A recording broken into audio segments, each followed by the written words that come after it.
And welcome to today's edition of the Yorkshire Voice podcast in what is quite a chilly studio. We won't complain about it too much. We'll get that out of the way. It is quite cold in here, but we're going to be fine. My name is Johnny Holmes, and I'm not too far away from two beautiful people. First of all, long and thin, slip right in. It is Donny. I've got several nicknames for you, sir, and I want you to tell me which one is your favourite. Okay, you ready for these? You braced? Yeah. Have we done a? If you're easily offended, please don't watch this podcast. I think you'll love them. I think you'll absolutely love them. Right. Adonis the Monis. Okay. Monis. Yeah, Monis. Okay. I don't know if that's a word. Yeah, right. Hopefully, it's not a bad one. It just rhymes. That's It just rhymes. It's a Beano reference. Exactly. It's a Beano reference. Ooh. You get it. You're right on it. You're straight in there. Yes.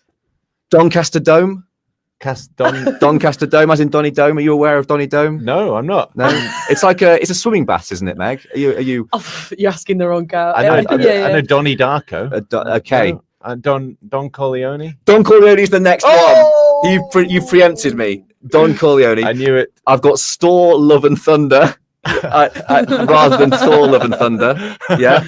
That sounds like it's giving me a lot of credit there. Yeah. Well, deservedly so. That's a great biography name. Right. Store, Love and Thunder. Yes. Yeah. Coming soon to every good bookshop near you. Donitar Berbatov. Oh, yeah. Mm-hmm. Yeah. Very good. Donny Brasco. Have you got? No, I have got Donster the Monster, and I have got Donny O'Sullivan, who's been playing today. Donny O'Sullivan is currently 9-5 up against Si Zhao Wei. Yeah. Who is coming back. He looks like he's going to win this frame and draw it back to 9-6. So there we go. Live sports from the Don. So which is your favourite there? And more importantly, how are you doing? Well, I'm fine. We've got a story coming up, which I've been all over today, which is the 40th anniversary of the Bradford fire. So I've been talking to people about that, and a couple of guys who we will hear from during this pod who were there on the day, and it struck me. It really harrowing has. Stuff, right? Yeah, it has. So aside from that, I'm good. Yeah. In terms of which nickname I enjoy the most, I feel like I'm extremely unqualified to make that decision. I'll just cycle through them. But if anyone wants to leave a comment on the YouTube, so good, right? Like Donny the Dinosaur or something pretty cool like that. Do you know what I mean? Donny the Dinosaur. Donny the Dinosaur. The fearsome man in the studio. Little arms, long legs. Long and thin, slip right in. And that is the voice of Meg. Okay, yeah. And we had some lovely milkshakes, didn't we, yesterday, Meg? Oh, do you want to talk to us about those? Oh, it was amazing. I mean, one of the best things about being a journalist, I would say, is really sampling all the amazing sort of milkshakes and content that we get to have. So we paid for them, by the way. There was no conflict of interest. We did. But if anyone does want to offer us free milkshakes, we are available. I'm not. But I am. I personally am. I'll go out there. But yeah, we had a lovely day. We were in Bradford yesterday doing some reporting. That was really nice. We walked around. We got to go to a charity shop. We went to the most lovely Waterstones. We did. It was so honestly so nice. Love a Waterstones. Love a good book. So it's the most beautiful Waterstones in the country. It's in Bradford. Yeah. Big up Bradford. Beautiful buildings. Yeah. You were in love with all the buildings. I did like the buildings. I just think it's like that proper like British architecture is so gorgeous. And in my head, it takes me back to like when I was like, oh, I'm going to go to university. I'm going to pedal through the streets in like a little bike with a basket on the front with my books, and that's how I felt in Bradford. Have you ever done that before? No, I haven't. I've actually not got a bike at university because I'm scared of it getting stolen. That's the life goal. Get to the point where you can cycle around with a basket with books, with no fear of mockery. I think right. I wouldn't mock you. I would applaud you. I would mock me. Okay, 100%. You'd mock yourself. Yeah, well, imagine just watching someone like cycle down with their books of it. I think that's a beautiful in the sun. But can you imagine it in the winter? Yeah, but just don't do it in the winter. No. Bit of romantic music, slow-mo cycling. I feel like it's one of those ones that you can only really do it if you go to like University of Oxford or University of Cambridge, and you've got like a cape. You could just wear a University of Oxford jumper. Yeah, the merch. Does everyone who goes to the University of Cambridge wear a cape?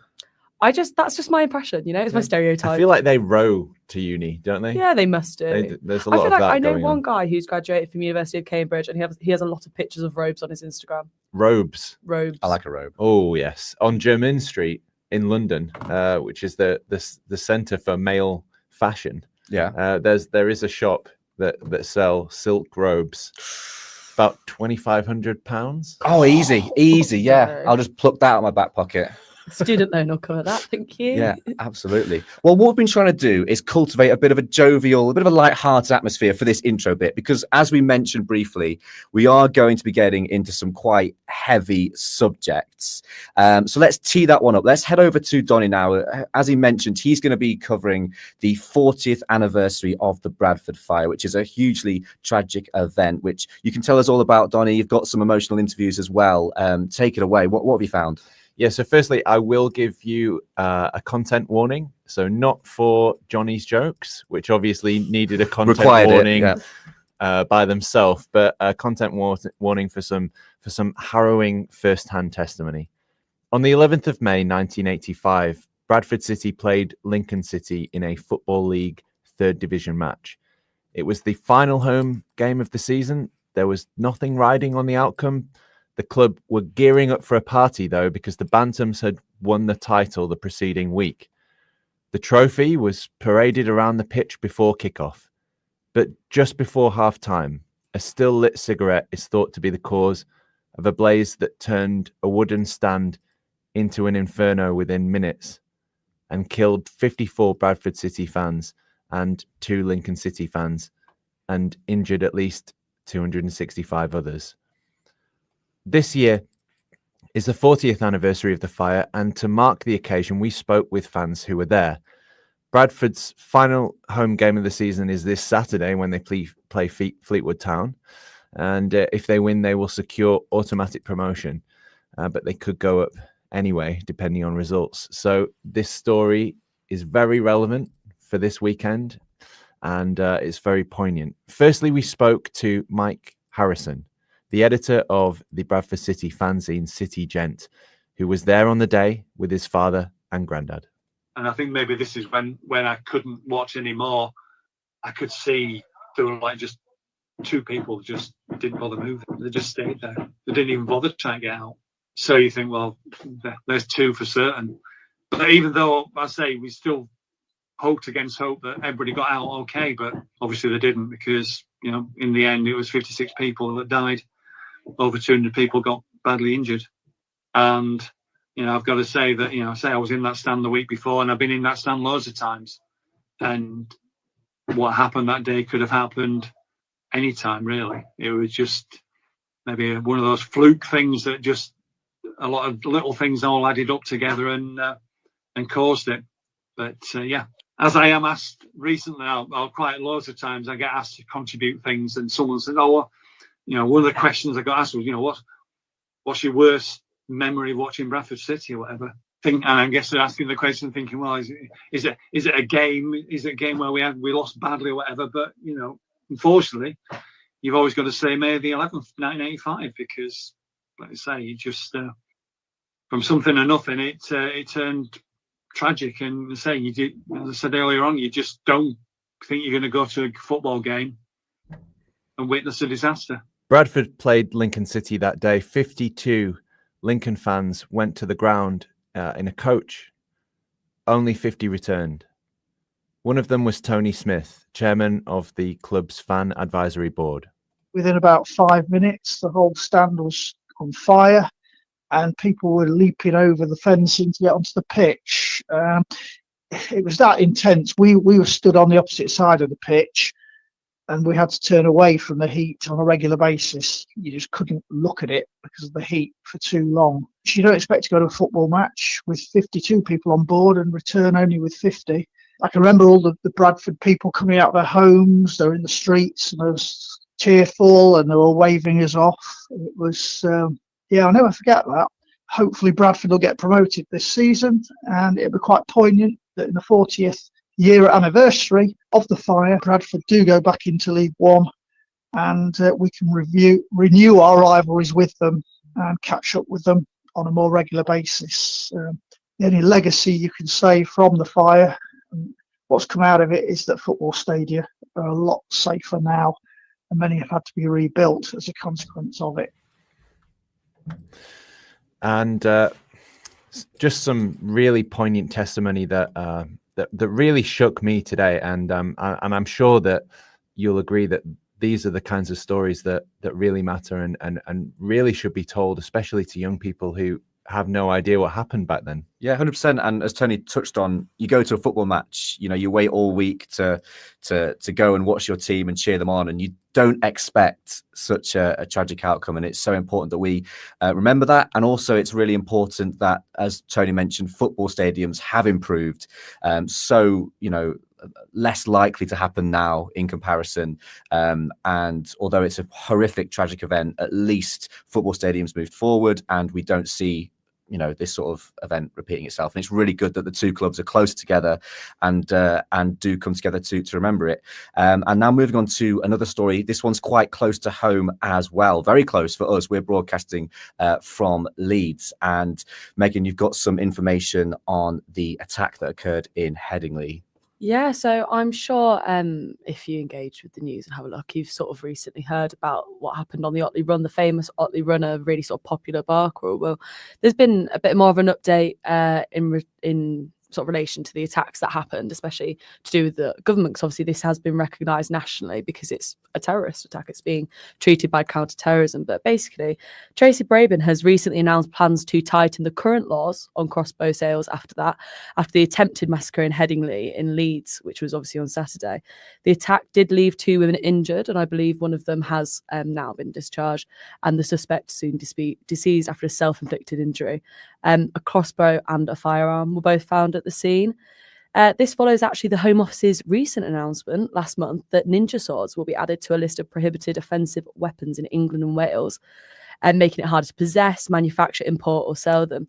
So the Deputy Mayor of Policing and Crime of West Yorkshire, Alison Lowe, OBE, says people should never have been able to sell such weapons. And here's what she said. There's been banning of the sales of a lot of these huge knives, the ninjas, the what they call the machetes, and and actually they should never have been allowed to sell these things. Who needs a machete? Who needs a zombie knife? We don't need these things in a civilized society, So yeah, as you heard there, obviously it's a really interesting case to look at, and especially being so close. And we're students ourselves. I know there's a lot of people that we sort of know that was in that area. I was messaging, just asking, make sure people are okay. The attacks seem to be targeted purely sort of against women.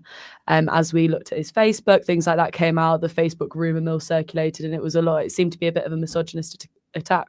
What do we think this sort of shows for the future of women and female safety and student safety? Yeah, I think it's just one of those things, isn't it? It's off and on in the public domain regularly. I remember about a month ago or so, Adolescence came out. Mm-hmm. There was the Harvey Wilgoose incident.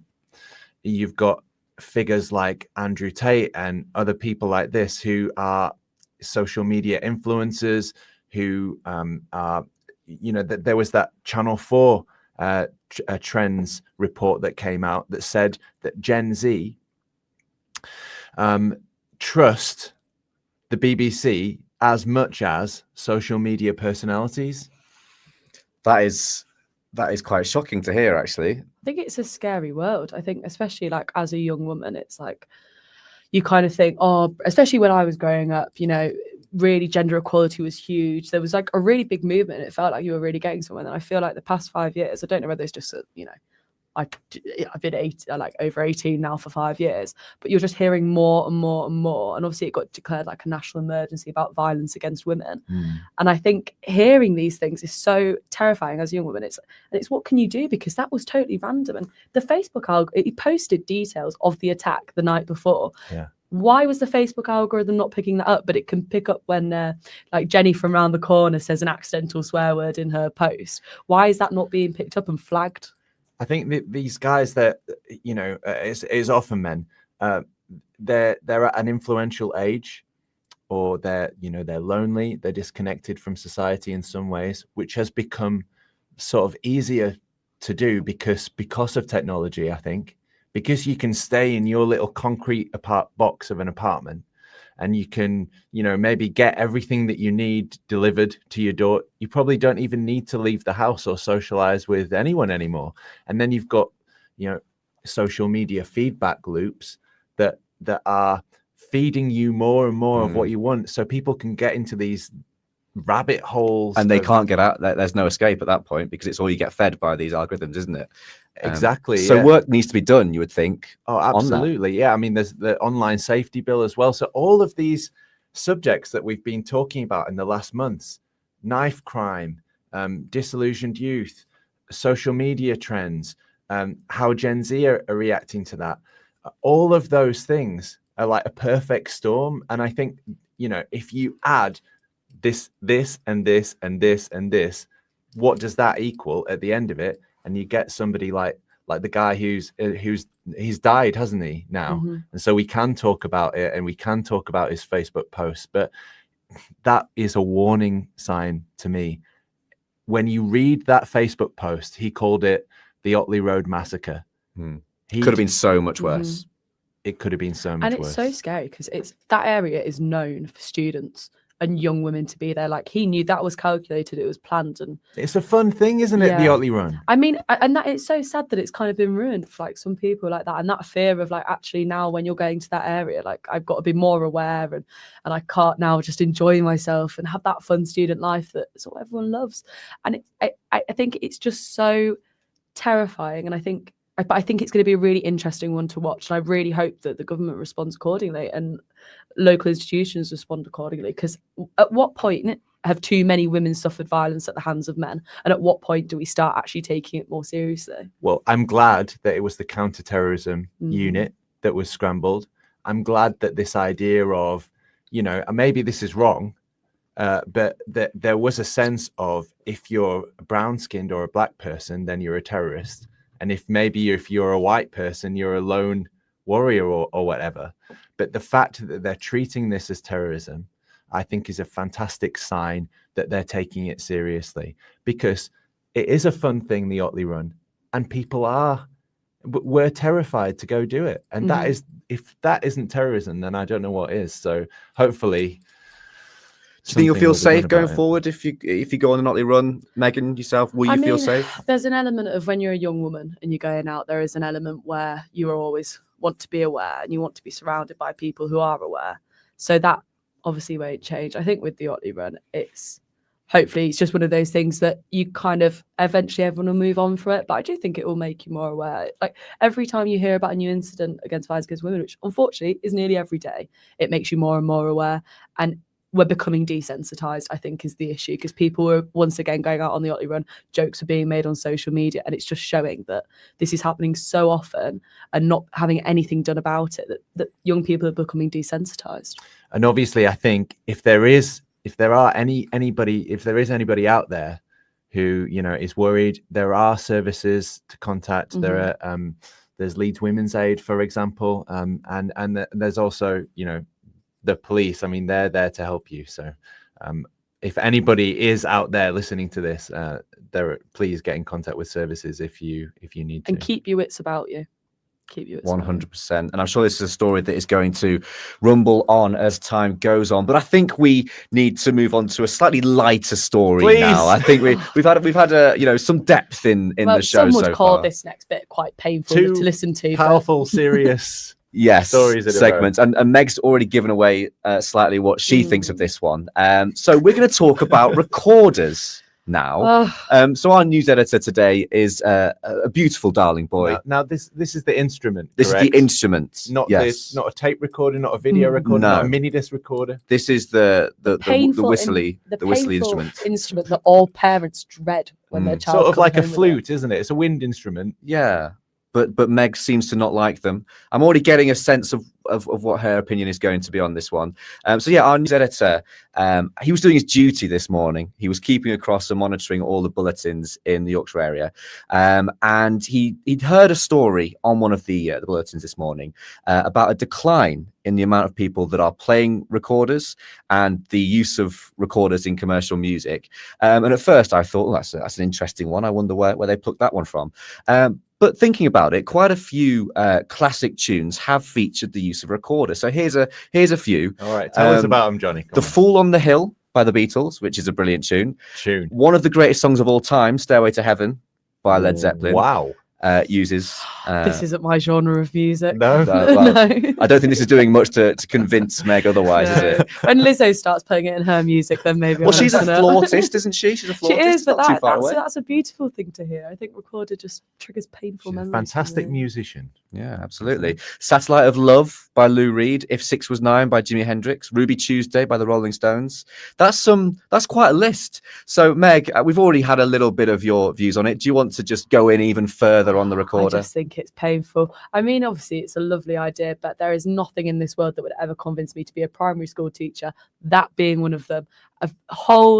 I can just remember, I don't know about you guys from your childhood, being in the school assembly, which has got enough echo as it is, and everyone just like tooting away on these recorders, no one really listening. Yeah. And I just think it was a very traumatic time for me in my childhood, and I would not want to repeat it with my children. I think when you have one person who plays really well, it's good. Yeah. Or even any number of people, if they're all playing very well. But I feel like a large amount of people who are unable to play. Sometimes you just have to admit that that's not your talent, and that's okay. And I think that it's all right. I think it's good to teach children sometimes just something. So what about high That was quality? very Simon Cowell. But what if they're really good, Meg? Can you? You can just do it behind closed doors.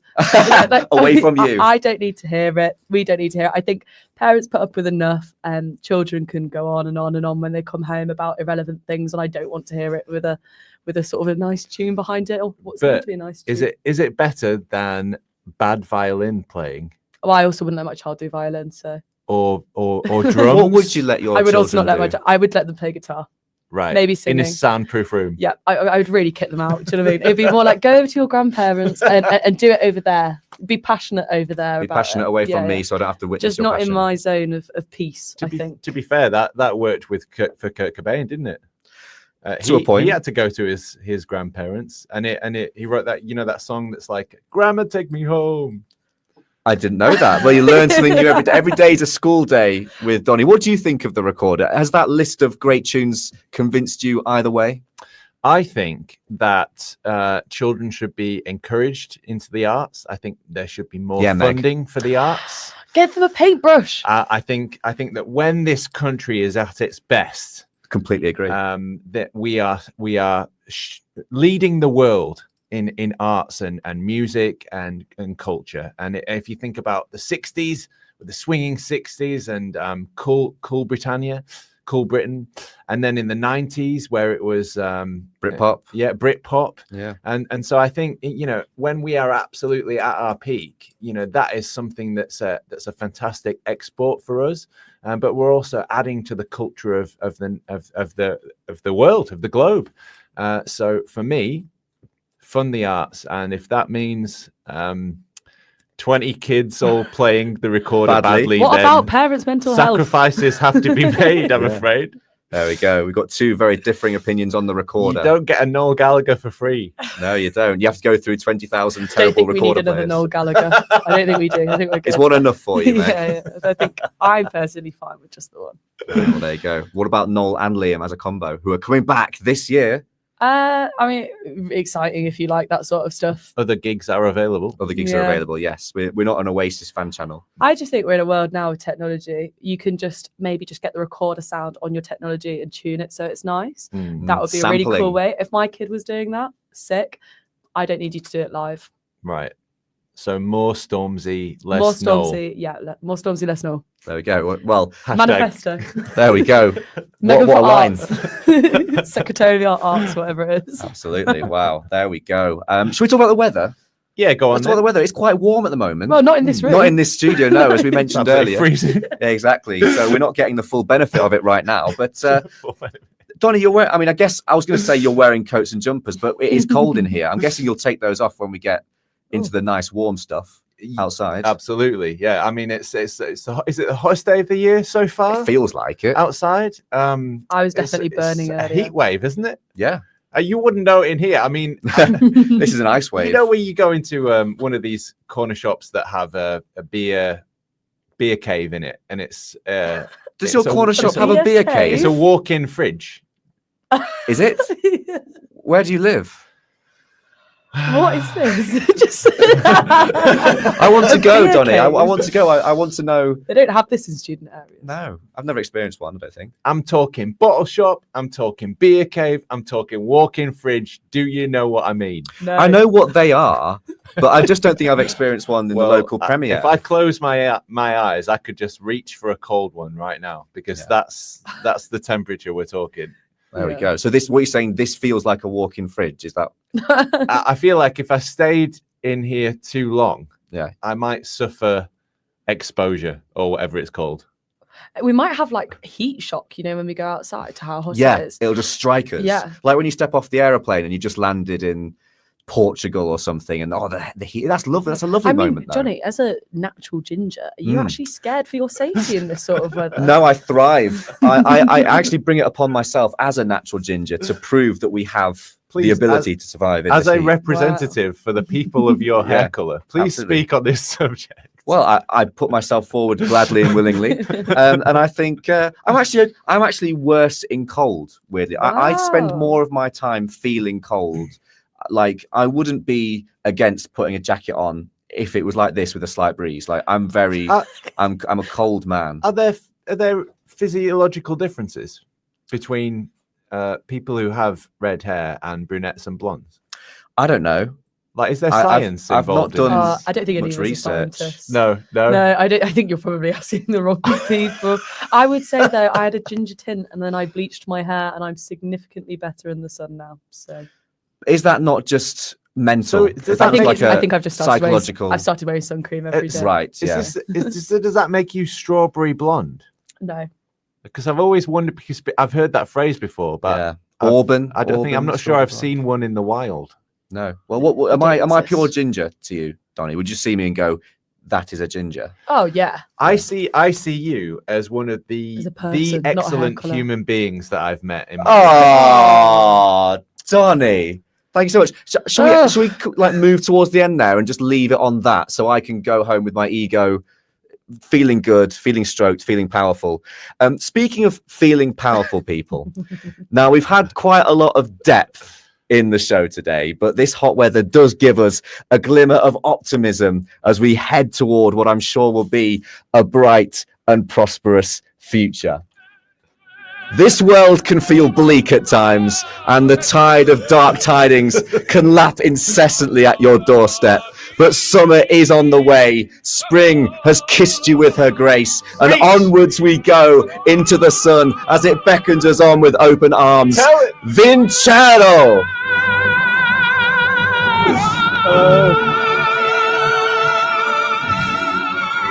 Thank you for listening to the Yorkshire Voice podcast. It's been a pleasure.